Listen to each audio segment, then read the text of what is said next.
Good evening and welcome to the Writer's Block. I'm your host, John Ronan, and as you know now, because we're in our 33rd year, I talk to writers about their craft, what they're working on, what they've accomplished, what they might be planning for the future. It's a wider net than just writers, however. We have had on other brands of artists, sculptors, actors, musicians. So if you have an idea for a writer or other artist who might be a good fit for the Writer's Block, watch for our address at the end of the show. We'd love to get your suggestions. I also want to remind you that cable is the source of all the original programming that comes out of Gloucester, 1623 Studios. You don't get that with Dish. So stick with cable, stick with the Writer's Block. I'm very happy to say tonight we do have a writer, although you may not know him as primarily a writer, but he is an excellent writer. His name is Bruce Tobey, and he's a former counselor, a former mayor, and now very active in planning and informing people about Gloucester's 400th anniversary celebration. Bruce Tobey, welcome to the Writer's Block. This is a real pleasure. Thank you. I appreciate you being on. I know you're busy commuting between here and the South, and it's good to have you on. Thank you. I said before the show I wanted to get just a little bit of a background. If people aren't familiar with you, where did you grow up and where did you go to school? Well, I grew up in East Gloucester, and interestingly enough, all these years later, we've moved back over there. So life is a circular path, I guess. Were you born here at Addison Gilbert? You know, I realized that all those years running for office, I lied because I said I'm a native-born son of Gloucester. And then someone reminded me that I was actually born in Beverly Hospital. Oh, so darn. You take your risks. But other than that, native-born, graduated from Gloucester High in 1971. Did the Gloucester schools all the way. They served me well. From there, I went off to Wesleyan University in Connecticut, where I majored in a sector that doesn't have a whole lot of application to my life anymore, given the times, which is to say Russian language and Soviet studies. So are you fluent in Russian still? Yeah, fluent. I would be fluent in Russian again if you parachuted me into Moscow for 3 days. It'll come back that quickly. So you visited Russia? I have. I studied there in the summer of 1994. Half of it was in Moscow, half of it was in then Leningrad. It was really an amazing experience, eye-opening. So the Ukraine-Russian conflict must have special interest. Well, you know, one of my regrets is that I had an opportunity to do a side trip to Kyiv, and I didn't take it up because I had to get back home. And yet, I've read Ukrainian history. I've spoken on occasion, believe it or not, with a group of Ukrainian mayors and had to apologize that I was going to have to speak to them in Russian because they didn't teach Ukrainian when I went to university. Well, that's an interesting background about you. I did not know that. Yeah. It was, you know, the funny thing was it was a comparative study in government models. You know, you're on this path of U.S. government and what have you if you do a political science concentration. But obviously there was a strongly competing other model. And it's motivated me in some of the things I've done. I mean, you may remember late in my time as mayor, I made 2 trips heading a USAID delegation to Montenegro, one of the breakaway republics from Yugoslavia. And they were transitioning from hardline socialism to a more Western-oriented model. What? And it was a living study, you know. I made a point of going to Cuba twice before the Castros were gone because I wanted to see. It was almost cast in amber. Yeah. Well, that's a good segue from your background as a Gloucester native. Mm-hmm. I won't reveal again anyway to anybody that you were born in Beverly. But you're a Gloucester native, born and bred in Gloucester, and you know because of your background in Gloucester and your background in the cultural life and the political life of Gloucester, you know the city as well as anybody in it. Can you summarize for us your political life or committed life, whether it's political or not, going up through the council and your years as mayor. The funny thing, John, is in 1969, when I was the ripe old age of 16, I took Bill Saltonstall, the former state senator, passed away now, who ran for Congress against Michael Harrington in a special election. I went door to door with him, with then state rep, former mayor Dick Silva, with Bill Saltonstall and Dick, down at Lincoln Park, looking for votes.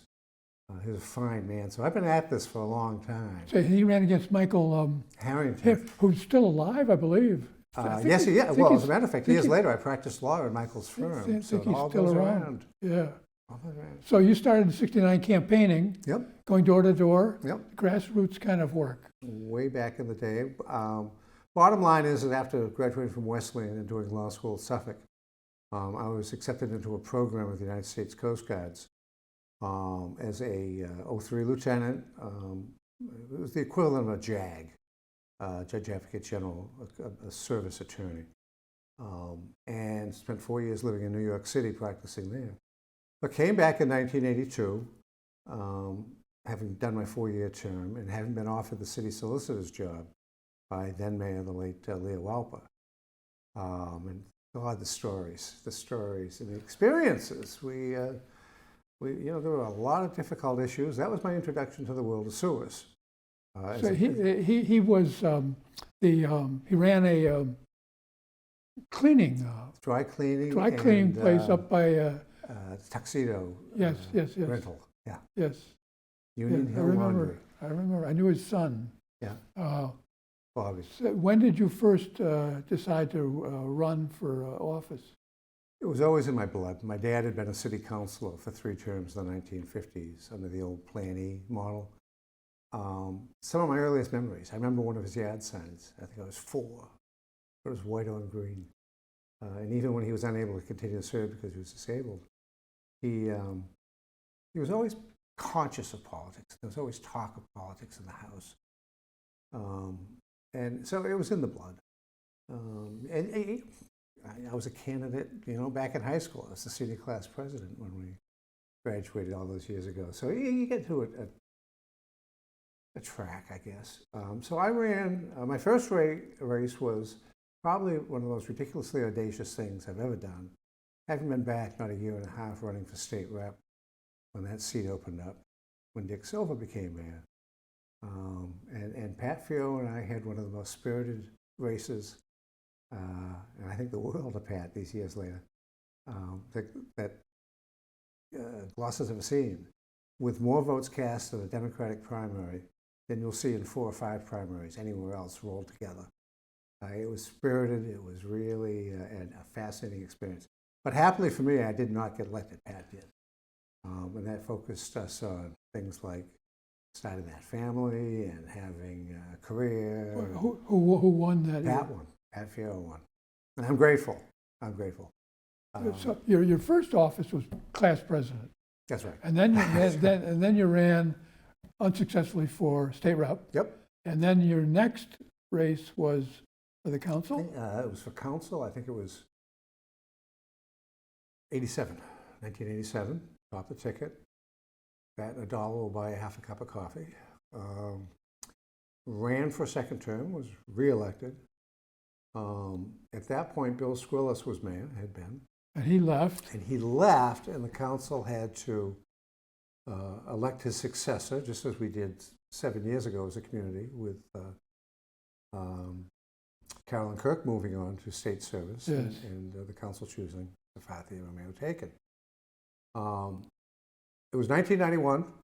The seat was open for a year, and in plain English, everything was going to hell because of the recession. We didn't have any of the bounce of remember the Massachusetts miracle of the Dukakis era.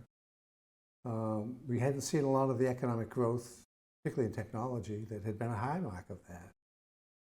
Plus the fisheries were getting beaten up. It was a difficult time. So I made a very, for me, easy decision, which was I'm going to offer myself. I'm going to serve a year. I'm not going to run for re-election that year. There's too much to be done. And frankly, there was the pragmatic decision that if I did the job right, no one would want me back. I really thought that by doing the unpleasant, necessary things, it would be a self-fulfilling prophecy anyway. And after 38 ballots and having withdrawn as a candidate, I was elected. It was a fascinating exercise in lots of different ways, not the least of which was sometimes to close a deal, you have to walk away. It was an amazing year. We got a lot done. I kept the promise. I was going to say, and you kept your promise. Leave it at that. Not everybody does. No, it's a hard promise to keep in a way because there's a life pattern that you fall into quickly. But that was sort of beside the point. We had young kids, and it mattered to me that, what I'd said I was going to do, I did. But I didn't say I'd never run again. And 2 years later, I came back, and Bill Rafter had been there for 2 years. We didn't see eye to eye, particularly on things like, and Bill did a good job. I'll come back to that. But on North Gloucester sewers, if you remember that battle royale that had gone on for decades, we just had diametrically opposing points of view. I won that race. In the meantime, the city's economics... That was 94? I came back January 1, 94. We were junk bond. Which is to say our credit rating was zero. And yet we had to build these sewers, rebuild the high school, deal with the landfill, and by the way, run the ship in the meantime, and a whole lot more. And the funny thing was, we got the bond rating back in 2 months by dint of having a plan that we shared with Wall Street. And one of the guys who helped contribute to that plan by his 2 years of solid performance on the finance side was Bill Rafter. I thanked Bill for that at the time because it mattered. So you never know who's going to be your going to be your friend the next time you turn the corner. Oh yeah. I do remember that time. I remember we missed out on a big federal grant because Leo didn't want it. Oh yeah. I won't characterize his decision that way. But. I'm not in politics, so I don't have to be as tactful. Although I'm not in politics either. Right? So you were out for a couple of years when Bill was in. Actually, on school committee. On school committee. I served on school committee those 2 years. Yeah. Besides making a living, just by the way. But not for nothing. So then you came back and you stayed as mayor until John Bell. 4 terms. Four terms. I left until 99 or 02. 02. When John Bell came in for 3 terms, and then we're getting right up to here we are. Life. Well, and by the way, not for nothing, the world of transitions is a transition that speaks to the 400th. In 1998, we were 375 years old. Who celebrates a 375th? But it seemed to me that we had come a long way by then from where we'd been in 91. There were weeks I'd sit with the city auditor. We didn't know how we were going to make payroll. Now we were back in the solid A's in terms of our bond rating, and we were running surpluses every single year. And we were banking it. I felt like someone who'd grown up in the Depression, hiding money under rocks, in the basement, in a closet, in the sheets, whatever. And we had built ourselves back up and we're doing things. We had that new high school. We had North Gloucester well on the way to be done. We'd capped the landfill that had been an open sore in the community for decades. And on it went, investing in education. Good stuff. But I always would say on the campaign trail that Gloucester had this issue of perception, self-perception, like Groucho Marx. I wouldn't want to belong to a club that would have me as a member. Say, what's that again? I wouldn't want to, Groucho said this often, I would not want to belong to a club that had me as a member. Yes, and that's not the way to feel about Gloucester. I said, let's have a celebration. John, who'd been on council and council president, John Bell, came back. He worked with Gap Lafada, who was heart and soul all about Gloucester and his public service. They co-chaired an effort. We set up a nonprofit corporation to run finance through and to keep it separate from city politics. It had to be beyond that. And they put on a hell of a program. But it was also very deliberately a dry run for the 400th. And in the world of no good deed going unpunished, Yes. here I am. I want to say your pride in Gloucester and the efforts you've put into Gloucester over decades, many decades, not that you're that old, but their decades are beginning to pile up. Your commitment and your pride in the city really comes through strongly. You glow with it, and it's nice to see, because I do run into people, as you do, who say, Gloucester, I don't want to belong to that club. It's kind of, Gloucester, Manchester by the sea and Gloucester by the smell, those kind of old traditional slurs aggravate the daylights out of me. I've only been here 50 years, but I love this city like I've never loved any other place.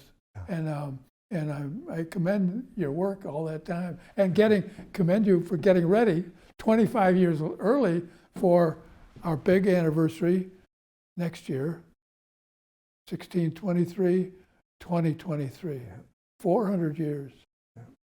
Yep. And you are a co-chair with Bob Gillis and Ruth Pino. three of you are the triumvirate, who are overseeing the celebration and have already begun to oversee the celebration. And I want to ask you about that in general. I want to begin by mentioning to our audience again that you are a writer. You've written a lot of legislation, and you've written a lot for work and in Gloucester as an officer and in your own personal life. But also, you did a wonderful piece in the 400 Stories project, which is part of Gloucester's 400 celebration, on Joe Orange. Yes. And it's a wonderful piece. Can you tell us first about that story in your writing experience, because this is the writer's block, Indeed. and also what it was for, the context, the 400 Stories project?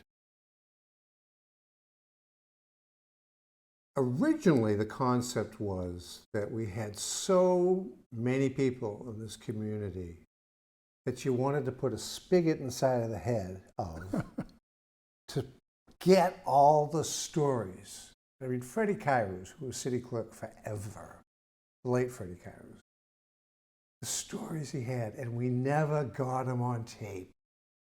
And Freddie wouldn't have been a guy to sit down and write a memoir. Was his way. So the original concept, John, was that we were going to do an oral history project. And we were actually under contract to have technical assistance from Endicott College. It was a nice arrangement. We did some training, and it stuck, it helped. Of course, the wrench in the works was the pandemic. As we launched, the pandemic landed, which made that kind of face-to-face personal contact that oral history implied harder. So we shifted, and in fact kept the 400th alive and busy as an ongoing enterprise, in large measure with the 400 Stories project. First with Laura Ventimiglia as its head, and then our executive director. And now...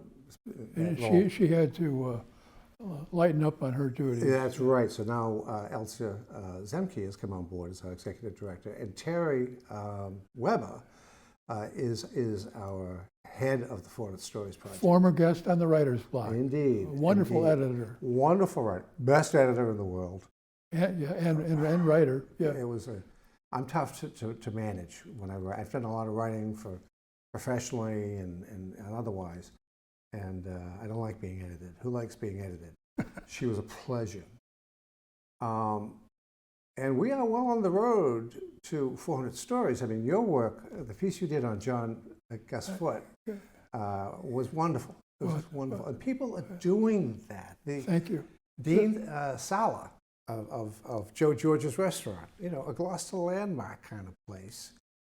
I have to say, there's a couple stories on there about people I had never heard of, by relatives I had never heard of, and I find myself tearing up halfway through it because there's such sincere, genuine emotion and love, and we need to see more of that in this cynical, That's why I did the Joe Orange age. piece. That's why I did the Joe Orange piece. Joe was an icon in my life.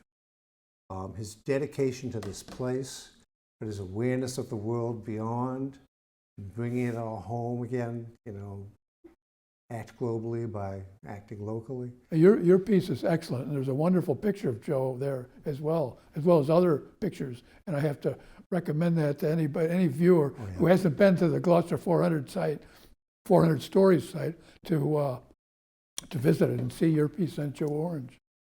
A big part of, I don't know about you, but the hardest part of this project for me was to stop with the research and get on with the writing. I went down the rabbit hole of research, and my oldest daughter, Emily, was my sidekick helping me with this project, immeasurably helpful. And finally, she'd had it. She reached down the rabbit hole, grabbed me by the hand, pulled me out, and said, "Start writing." It was a huge service. You get into these topics, you could write. You discover fairly quickly. You could write a book. You could write a biography. I may not be done with this one. That's right. That's there was research not what they want. I could have kept on forever. That would have taken me around the country that touched on Joe, that I'm not going to speak to because it's only a theory, but it's a strongly held theory. And I don't want to let go of it, and I'll leave you with that as a teaser. But the thing with Joe was he passed away during the pandemic. And the people who loved Joe, and they were everywhere, they were in sports, they were in day-to-day life in the community, they cared about that watershed and our natural surroundings being kept pristine, had no way to say goodbye, had no way to come together and share in it. Yeah. And we accomplished that through the dozens of interviews. There was one interview, it took a whole morning. We sat in the Savings Bank director's room around the table. Emily was taping. And it was a bunch of hard-nosed guys. A bunch of them had been athletes. A bunch of them trained in the weight room with Joe. Some of them would be up there in the watershed on skis, hoping he didn't catch him because Joe wasn't big on cross-country skiing in the watershed. But every one of those guys, every one of us different, loved him, loved the guy, and so admired what he had done in his life in the military.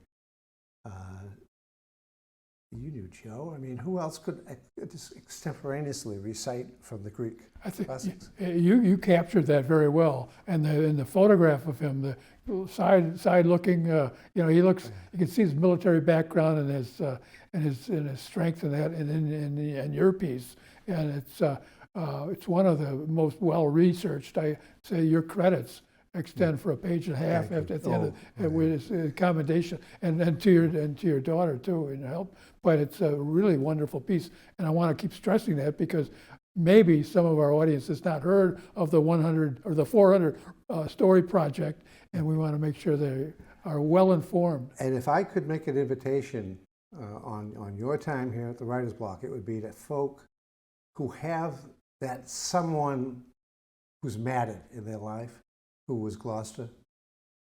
Write that story. Write that story. Reach out to Terry. Give me a call. Drop me a line or an email, tobeybruce@gmail.com, and we'll get you into the mill right away. Because this is a project, in the 1923 300th anniversary, there was a legacy gift, and it was the man at the wheel statue, a very significant token of a major event that's critical to the community now. The 400 Stories Project, which is going to be available in multiple formats,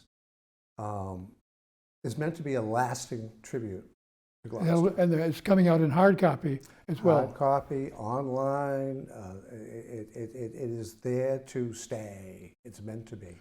I want to repeat that anybody who wants to write a story or learn about the 400th anniversary in general can go to the website that we are going to super on the show during your interview. And I also want to repeat your personal email, tobeybruce@gmail.com. That's right.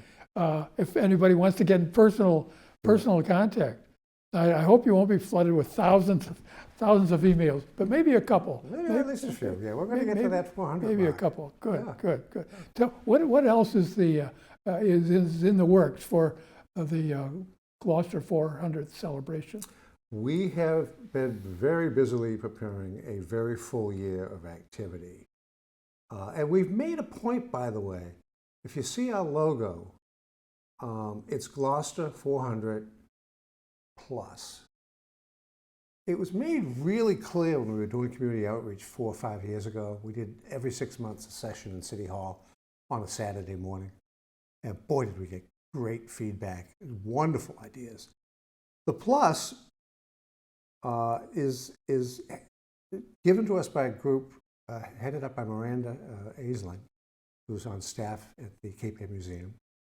And it speaks to the fact that everything was not wondrous and joyful in the evolution of a community over 400 years. A lot of our early wealth was built on the backs of enslaved people. The land that we occupied was the territory of the Pawtucket Indians who were displaced. And when you look at the cenotaph or the memorial mural in the tower of City Hall and the staircase, some of those folks we lost at sea were indentured servants. It was not all equity and inclusion and equal access. I want to commend that force in your leadership for the 400th anniversary, that force towards diversity and recognition. Exactly. I was told by Joanne Hart, I believe it was, that women had one role 100 years ago at the 300th. It was to arrange the flowers. Exactly. Let alone roles for any other so-called minorities or recognition of the indigenous people. People are shocked to know that slavery existed in Gloucester, as it did throughout the country in different degrees. But Gloucester Timeline, that wonderful book, it mentions a lot of pretty scary and uncomfortable details. And your leadership and the 400th anniversary celebration is recognizing much of that varied background. It's important. This is not, God bless Maggie Rosa. She was the one who first pointed it out to me. Mayor, you cannot be saying celebration. How about and commemoration? Because there was a lot to reflect on. I got it, as did Bob and Ruth and Laura and Elsie now. It's just a vitally important consideration that can't get lost. Yes, absolutely necessary. I'm glad to see it's so that's going to spill out. Forcefully pressed. I just noticed the clock. I would like to keep going. But then the shows that are on after us get mad. Yes. So, Bruce, Tobey, I want to thank you so much for being on the Writer's Block and filling us in about your interesting personal background in Gloucester and also your service to Gloucester, both as a counselor, as a mayor for several terms, and now as one of the trio of people chairing the direction of Gloucester's 400th anniversary celebrations. I use anniversary and celebration together. That's right. Observation. Thank you, John. It's been great to be here. Thank you. Thank you, too, in television audience. I hope you have enjoyed our half hour with Bruce Tobey and learning something about his background, his love and charity and affection for Gloucester, and also for the celebration, which is just on our doorstep now. Thanks again, and I hope to see you next week on the Writer's Block. Good night.